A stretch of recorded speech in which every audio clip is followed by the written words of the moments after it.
আওয়ামী লীগ যে সাইনবোর্ডগত দলগতভাবে আওয়ামী লীগ হচ্ছে একটা ফ্যাসিস্ট, যারা জনগণের বিরুদ্ধে সরাসরি অস্ত্র নিয়ে যুদ্ধ করেছেন, লড়াই করেছেন, জনগণের বুকে গুলি চালিয়েছেন। ঠিক সেই জায়গা থেকে এই যে জাতীয় পার্টির যে সাইনবোর্ড, এই জাতীয় পার্টির সাইনবোর্ডটা হচ্ছে ফ্যাসিবাদের সাইনবোর্ড, আওয়ামী লীগের সহযোগীর সাইনবোর্ড।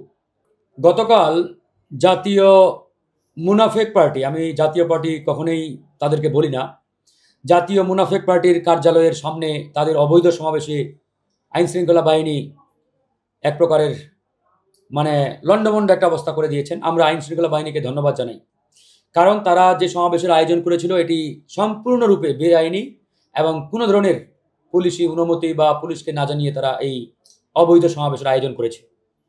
তবে বিষয়টি আসলে সেখানে নয়, এই সমাবেশটি পুরোপুরি শেখ হাসিনার নির্দেশে জাতীয় পার্টিকে দিয়ে আওয়ামী লীগ আয়োজন করিয়েছিল।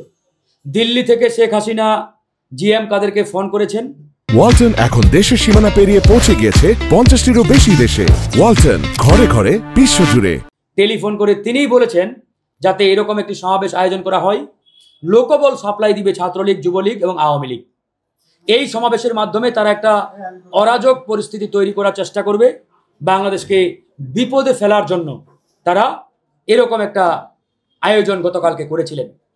তো আইন শৃঙ্খলা বাহিনী, গোয়েন্দা সংস্থা টের পেয়ে তারা তাদের এই অশুভ যে চিন্তা, এই অশুভ যে পরিকল্পনা, এই পরিকল্পনাকে ভণ্ডুল করে দিয়েছেন।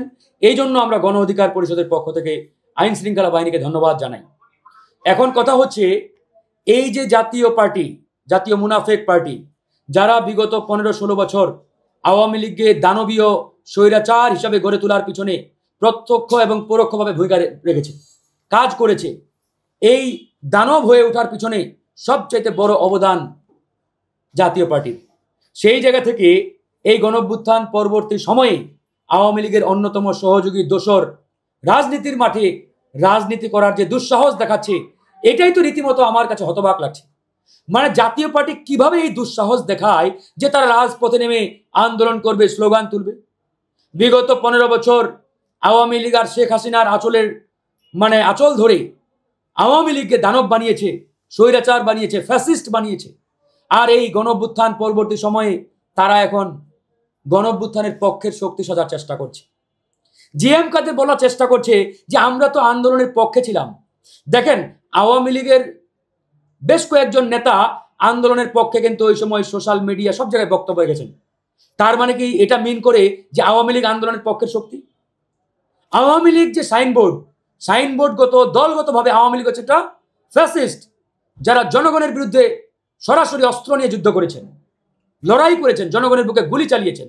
ঠিক সেই জায়গা থেকে এই যে জাতীয় পার্টির যে সাইনবোর্ড, এই জাতীয় পার্টির সাইনবোর্ডটা হচ্ছে ফ্যাসিবাদের সাইনবোর্ড, আওয়ামী লীগের সহযোগীর সাইনবোর্ড। সুতরাং সেই জায়গা থেকে জাতীয় পার্টি এখন পিঠ বাঁচানোর জন্য এরকম বক্তব্য দিয়ে মন্তব্য করে। জাতীয় পার্টি যদি সত্যিকার অর্থে ছাত্র আন্দোলনের পক্ষে থাকতেন, এই গণঅভ্যুত্থানের পক্ষে থাকতেন, তাহলে এই যে জাতীয় পার্টির যারা বিনা ভোটের এমপি ছিল, যেদিন আন্দোলন শুরু হলো 17 জুলাই, সেদিন এই জিএম কাদের তার এই অবৈধ এমপিদের কেন সংসদ থেকে পদত্যাগ করান না? সেদিন তিনি যদি তার এই অবৈধ এমপিদেরকে সংসদ থেকে পদত্যাগ করিয়ে ঘোষণা দিতেন যে আমরা আর আওয়ামী ফ্যাসিবাদের সাথে নাই, আমরা এই অবৈধ সরকারের সাথে নেই, আমরা ছাত্র জনতার সাথে আছি, তাহলে আমরা বলতে পারতাম। তারা তো সেটা করে নাই। সুতরাং এখন যেটা করছে এটা পিঠ বাঁচানোর জন্য। আমরা এদেশের গণতন্ত্রকামী ছাত্র জনতা রাজনৈতিক দলসমূহ আওয়ামী লীগ এবং আওয়ামী লীগের দোসরদের রাজনীতির মাঠে আর কোনো ধরনের কোনো অ্যাক্টিভিটি, কর্মকাণ্ড সহ্য করবে না, কোনোভাবেই না। তারাই প্রতিহত করবে। গতকাল জনতাও প্রতিহত করেছে, আমরা দেখেছি। ছাত্র জনতা দৌড়ানি দিয়েছে, দৌড়াতে দৌড়াতে তারা জয় বাংলা স্লোগান দিচ্ছে। অনেকেই বলেছে যে জাতীয় পার্টি করে আবার জয় বাংলা স্লোগান দেয়, তার মানে এরা যে আওয়ামী জাতীয় পার্টি অর্থাৎ আওয়ামী লীগের এজেন্ডাধারী, এটা কিন্তু গতকালকে একবারে প্রমাণ হয়ে গেছে।